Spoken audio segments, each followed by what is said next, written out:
Marks पे ले रहे हैं टेस्टेड मार्क्स पे लेंगे। स्टेट मार्क्स जो सबसे सही एग्जाम हुआ है उसका मार्क्स कैसे छोड़ देगा भाई? स्टेट मार्क्स वो सबसे ऑथेंटिक, सबसे सही मार्किंग हुआ है, सबसे अच्छी ढंग से परीक्षा हुई। क्या स्टेट मार्क्स पर आगे होगी माध्यमिक उच्च माध्यमिक की बहाली? नियमावली 2020 में क्या क्या होंगे बदलाव? शिक्षा मंत्री के बड़े बयानों के बीच शिक्षा विभाग को लीगल नोटिस। 7वें चरण की बहाली नियमावली 2020 1 से 5, 6 से 8 और 9, 10, 11, 12।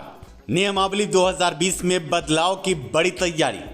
क्या टीटी के 50% अंक और एकेडमिक के 50% अंक पर 7वें चरण के अभ्यर्थियों का मेधा निर्माण होगा, या 80% टीटी और 20% एकेडमिक अंक के आधार पर बनेगी बात? प्राथमिक से लेकर माध्यमिक उच्च माध्यमिक के अभ्यर्थी इस बदलाव से प्रभावित होंगे। 80-20 और 50-50 का मुद्दा एस्टेट 2019 अभ्यर्थियों ने उठाया। एस्टेट अभ्यर्थी मेरिट और नॉट मेरिट का गुट बनाकर आपस में लड़ रहे हैं। ऐसे में एस्टेट अभ्यर्थियों के लिए वीडियो धमाका है। आज हम आपको एस्टेट का चार्ट युक्त रिजल्ट से रूबरू कराएंगे। गणित, विज्ञान, अंग्रेजी, हिंदी। वर्तमान में उत्तीर्ण अभ्यर्थियों की संख्या 48,855।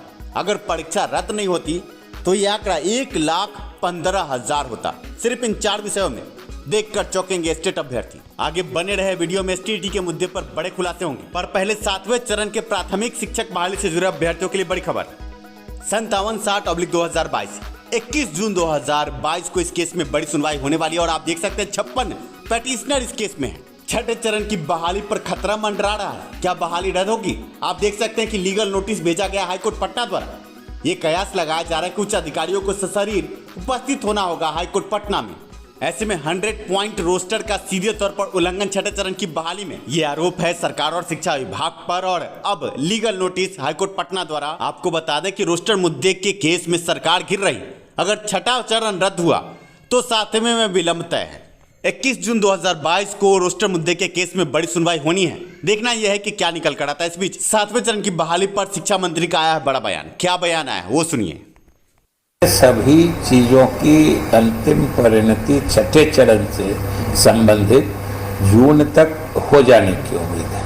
तो उस परिप्रेक्ष्य में हम लोगों ने सभी जिला से शिक्षा विभाग के अधिकारी से जो नियुक्तियां मतलब रिक्तियां बचेंगी जो पहले से हैं, या इस बार के नियोजन में जितने रिक्तियों पर नियोजन नहीं हो सका या इस बीच में जो रिक्तियां बनी, उन सब का रिपोर्ट मांगे हैं और उन सब को संकलित करके ही 7वें चरण की शुरुआत की जा सकती। मिठाई वाले बाबा मौखिक रसगुल्ला बांट रहे थे। उन्होंने कहा कि सीटों का संकलन जारी है, जून तक सीटों का संकलन भी हो जाएगा। पर 21 जून को रोस्टर केस में क्या आएगा बाबा जी, ये भी आपको देखना होगा। बाबा जी और बाबा जी के कर्मचारी, शिक्षा विभाग और नियोजन इकाई की बड़ी गलती। रोस्टर में कई तरह की त्रुटियां और इन त्रुटियों को लेकर आम अभ्यर्थी हाईकोर्ट पटना पहुंचे और 21 जून को केस की सुनवाई। आप ये समझ सकते हैं अगर कुछ भी गड़बड़ आया तो 7वां चरण विलंब तय। बाबा जी के शिक्षा विभाग को लीगल नोटिस हाईकोर्ट पटना द्वारा। अगर उच्च अधिकारियों को तलब किया गया और सवाल पूछे गए तो आपको जैसा कि पता है कि काउंटर एफिडेविट में सरकार ने खुद माना कि नियोजन इकाई द्वारा त्रुटि हुई है। आप ये समझ सकते हैं कहीं ना कहीं बाबा जी मौखिक रसगुल्ला तो बांट रहे हैं, पर आगे ये त्रुटियां शिक्षा विभाग द्वारा ही उत्पन्न की गई हैं और जिस कारण से आगे कुछ भी 21 जून को गलत फैसला आता है 6ठे चरण को लेकर तो 7वें चरण के अभ्यर्थी त्राही त्राही करेंगे। 7वें चरण के ऐसे अभ्यर्थी जिन्हें शिक्षा मंत्री के मौखिक रसगुल्ले की आदत है, उन्हें शिक्षा सुधार और नीरज की ये बातें कड़वी लग सकती हैं। पर मेरे भाई आगे हम सबूत के साथ बात करते हैं। आपको हम बता दें कि 6ठे चरण में माध्यमिक उच्च माध्यमिक के अभ्यर्थियों का बड़ा केस बीएड 16, 18 और 17, 19 को मौके मुद्दे का केस। आपने देखा कि 17 फरवरी को नियुक्ति पत्र मिलने वाला था आम अभ्यर्थियों को, पर हाईकोर्ट पटना द्वारा जैसे ही बड़ा फैसला आया, नियुक्ति पत्र स्थगित करके बीएड 16, 18 और 17, 19 अभ्यर्थियों से आवेदन लिया गया। आप ये समझिए जो प्रक्रिया 17 फरवरी को समाप्त हो जाती है, अब 28 जुलाई को वो प्रक्रिया समाप्त होगी। ऐसे में अगर 17 फरवरी को प्रक्रिया समाप्त हो जाती तो माध्यमिक उच्च माध्यमिक यानी कि स्टेट की बहाली मार्च महीने में प्रस्तावित शेड्यूल आ जाता और अभी तक बहाली प्रक्रिया आगे बढ़ी रहती। इस वीडियो को देखने वाले कुछ मूर्ख अभ्यर्थी भी हैं, वो अब इस पर क्या कमेंट करेंगे पहले मैं बता देता हूं कि अगर स्टेट 2019 शिक्षा सुधार और नीरज ने रद्द नहीं करवाई होती तो आज उस कदाचार युक्त रिजल्ट को लेकर के हम स्कूलों में पदस्थापित हो गए होते। तो ऐसे महामूर्खों के लिए हम सबूत के साथ बात करते हैं। नीरज और शिक्षा सुधार बिना सबूत के कोई बात नहीं करता। ऐसे महामूर्ख जो कदाचार युक्त रिजल्ट लेकर स्कूल में पदस्थापित होने का झूठा सपना देख रहे थे, आज उनका सपना टूटेगा। आप देख सकते हैं कि अभी 5 विषय गणित, विज्ञान, अंग्रेजी, हिंदी और सामाजिक विज्ञान में कुल 48,855 अभ्यर्थी ही उत्तीर्ण हैं। आप देख सकते हैं गणित में कुल उत्तीर्ण अभ्यर्थियों की संख्या 72,089 है। कितने सीटों पर? 5445। और कुल अभ्यर्थी जो परीक्षा में बैठे थे 45,000 अभ्यर्थी इस परीक्षा में बैठे थे। विज्ञान में कुल 6152 अभ्यर्थी वर्तमान में उत्तीर्ण हैं।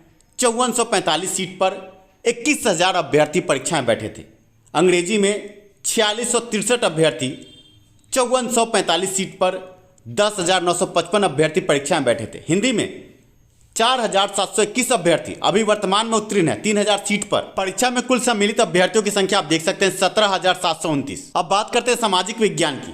कुल 26,021 अभ्यर्थी अभी उत्तीर्ण है 5445 सीटों पर।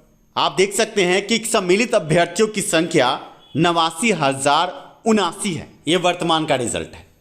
ऐसे में कदाचार युक्त रिजल्ट आता तब यह संख्या क्या होती है आपके स्क्रीन पर आप देखकर चौंकेंगे। 1,15,000 अभ्यर्थी इन 5 विषयों में उत्तीर्ण होते हैं। हम अन्य विषयों की बात नहीं, सिर्फ 5 मुख्य विषयों की बात कर रहे हैं।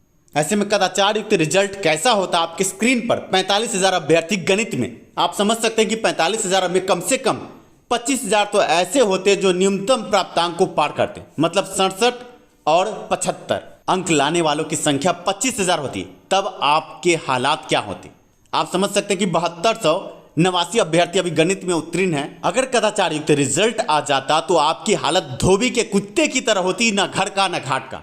अगले विषय पर चलते हैं। आप देख सकते हैं विज्ञान में लगभग 11,000 अभ्यर्थी उत्तीर्ण होते, 21,000 अभ्यर्थी परीक्षा में बैठे थे। अंग्रेजी में कुल अभ्यर्थियों की संख्या लगभग 7,000 होती, क्योंकि 10,955 अभ्यर्थी परीक्षा में बैठे थे। बात हिंदी की करते हैं, अभी 4700 अभ्यर्थी उत्तीर्ण हैं। अगर कदाचार युक्त रिजल्ट आता तो आप देख सकते हैं 17,729 अभ्यर्थी परीक्षा में बैठे थे और ये संख्या 12,000 होती। सामाजिक विज्ञान जिसको लेकर सारा उथल पुथल है, आप देख सकते हैं कि कुल 60,000 अभ्यर्थी उत्तीर्ण होते जो अभी 26,000 है। कैसे? आप देख सकते हैं कि 89,079 अभ्यर्थी सामाजिक विज्ञान में परीक्षा में बैठे थे। और ऐसे में आप ये भी समझिए, आलोक श्रीवास्तव जैसे लोग जो कदाचार युक्त रिजल्ट मांगकर आपके लिए जहर खरीद रहे थे, वो खुद बाहर होता। ईडब्ल्यूएस कोटी से आया है ऐसा चंदाचोर गेंडा जो आप आम अभ्यर्थियों से लाखों रुपए ठग चुका है और कदाचार युक्त रिजल्ट के लिए भी इसने ठगी की। ऐसे में मूर्ख अभ्यर्थियों को कितना भी समझाएं, भैंस के आगे बीन बजाएं, वो समझेंगे नहीं। पर समझदार अभ्यर्थी समझ चुके होंगे कि शिक्षा सुधार की बदौलत ही आज उनकी नौकरी सुनिश्चित है। ऐसे में आप आम अभ्यर्थियों को आज शिक्षा मंत्री का वो बड़ा बयान सुनवाते हैं। आज ही उन्होंने बड़ा बयान दिया है कि स्टेट की परीक्षा कदाचार मुक्त हुई है, स्वच्छ माहौल में हुई है। ऐसे में स्टेट के अंक प्रतिशत को नकारा नहीं जा सकता, क्योंकि कड़ी मेहनत के बाद स्वच्छ माहौल में स्टेट की परीक्षा हुई है और जो भी अंक प्रतिशत अभ्यर्थियों ने प्राप्त किया है अपने बल पर प्राप्त किया है। कदाचार मुक्त परीक्षा की बात सुनिए शिक्षा मंत्री ने क्या कहा। उसके बाद आपको विश्लेषित करेंगे कि 80-20 या 50-50 नियमावली में क्या बदलाव होंगे, वो भी विश्लेषित करेंगे। पहले शिक्षा मंत्री को सुनिए, आज बड़ा बयान आया है स्टेट के मुद्दे पर। न्याय क्या मुद्दे, नियमावली कुछ बदलाव हो रहा है। अभी फ्राइडे गए थे हम लोग तो पता चला कि स्टेट मार्क्स पे ले रहे हैं। स्टेट मार्क्स पे लेंगे। स्टेट मार्क्स जो सबसे सही एग्जाम हुआ है उसका मार्क्स कैसे छोड़ देगा भाई? स्टेट मार्क्स उस सबसे ऑथेंटिक, सबसे सही मार्किंग हुआ है, सबसे अच्छी ढंग से परीक्षा हुई, उसी के मार्क्स को कैसे छोड़ देगा? नहीं तो सिर्फ वो एकेडमिक तो छूटेगा ना। सबसे सही मार्किंग हुआ है और सबसे अच्छे ढंग से परीक्षा हुई है। शिक्षा मंत्री ने भी इसको माना। शिक्षा सुधार की पहल सही थी और आज इस वीडियो को देखने के बाद आम अभ्यर्थी समझ चुके होंगे कि परीक्षा रद्द करवा के कहीं से भी शिक्षा सुधार ने गलती नहीं की थी। आप आम अभ्यर्थियों से निवेदन है, वीडियो सिर्फ देखें नहीं, वीडियो को लाइक करें। वीडियो को आप लाइक करना भूल जाते हैं। आगे 80-20 और 50-50 कई तरह के वक्तव्य, नियमावली 2020 संशोधन की बात। तो क्या टीईटी के 80% अंक और 20% एकेडमिक के आधार पर बहाली होगी?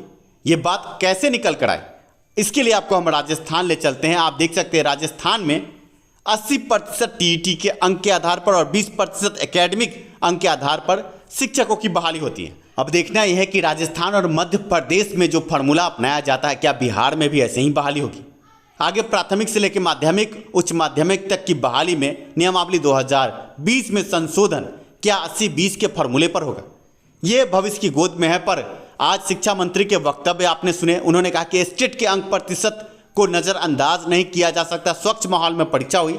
इसके अलावा 7वें चरण में सीटों के संकलन पर उनके बड़े बयान को आपने सुना। आशा है यह वीडियो आपको पसंद आया होगा। शिक्षा सुधार ने परीक्षा जो रद्द करवाया था उस संबंध में भी हमने आपको बड़ी जानकारी दी कि परीक्षा रद्द करवाना एक सही फैसला था। वीडियो पसंद आया हो तो लाइक जरूर करें। आप लाइक करना भूल जाते हैं। मिलते हैं किसी अन्य वीडियो में अन्य किसी ज्वलंत मुद्दे के साथ। शिक्षा में सुधार और सभी के पास रोजगार हो, इसी नारे के साथ। धन्यवाद वीडियो देखने के लिए। अगर आप बिहार के बाहर के प्रतिष्ठित यूनिवर्सिटी कॉलेजों से बीए, डीएलएड, एमएड, पीजी की पढ़ाई करना चाहते हैं तो स्क्रीन पर दिए नंबर पर आप संपर्क कर सकते हैं। मेडिकल के लिए ड्रेसर, लैब टेक्नीशियन की पढ़ाई भी हम उपलब्ध कराते हैं। साथ में शारीरिक शिक्षा स्वास्थ्य अनुदेशक की बहाली भी जल्द ही फिर से पुनः बिहार में आने वाली है। उस कोर्स के लिए भी आप संपर्क कर सकते हैं। धन्यवाद वीडियो देखने के लिए।